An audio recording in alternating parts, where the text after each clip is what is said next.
Tonight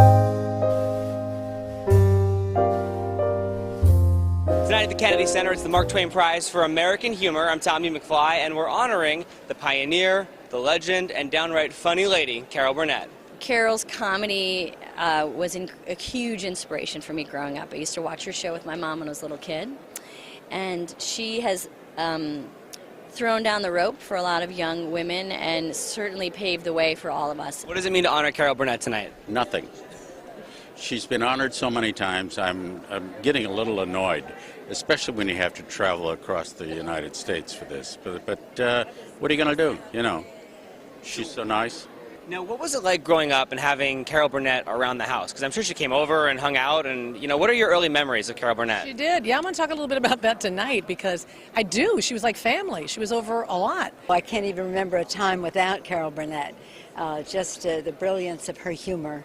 And for that, she's being honored tonight. But the beauty of her voice, spectacular performer, and a great American treasure. I was going to be a dental hygienist. I really thought I was going to be cleaning teeth. And I got sidetracked by showbiz.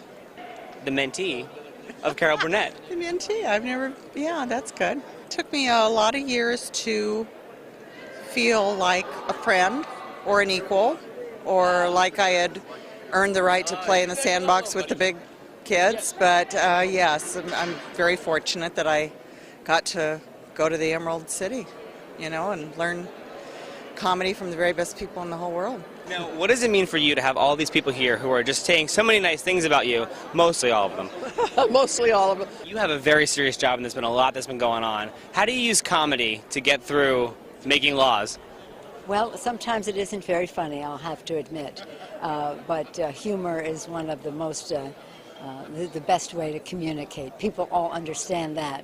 For example, I had to make maybe 5 speeches this Friday in different places, and I began every speech with, "So how was your week?" I'm glad we made it here and the shutdown was over. Were you a little nervous about the shutdown?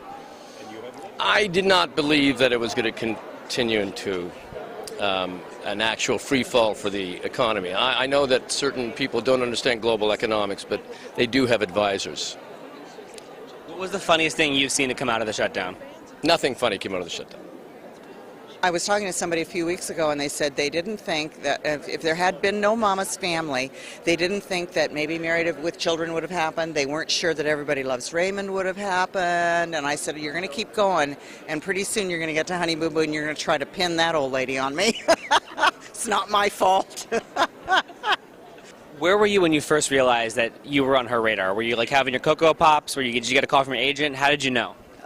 The phone rang, and I was driving down the road in my little car in San Diego, and I had my 5-year-old in the back seat. I had put it on speakerphone, and the voice came out of the phone and said, "Hi, Rosemary, it's Carol Burnett." And it was a pretty extraordinary day. I had to pull off the road. So Carol's huge on mentoring. We just talked to her a minute ago about her mentees. Who is yours? Who are you helping up on the way? Oh my gosh, who would... I don't think you can say someone is your mentee without their permission, but I definitely had a great time when we did 30 Rock. I just was lucky enough to win an Emmy a month ago with a young writer named Tracy Wigfield, who started as a writer's assistant in the 30 Rock writer's room, and now she's doing awesome, so I'm going to count her as a mentee. Also, I have a dog I'm trying to train. Does that count? No, I'm thrilled. You know, I just hope I don't get a huge head from this because it's. So I hope they really knock me down a few pegs tonight. We talked to Rosemary Watson. Yes. Who you recently found. Yes. You keep paying it forward even today. How do you find your new mentees? Well, she wrote me a letter, like Vicki did, and said she was on YouTube, and I Googled her and watched on YouTube, and I thought she was wonderful, and so here she is. And you know what? When she makes it, she's going to pay it forward. So that's what it's all about.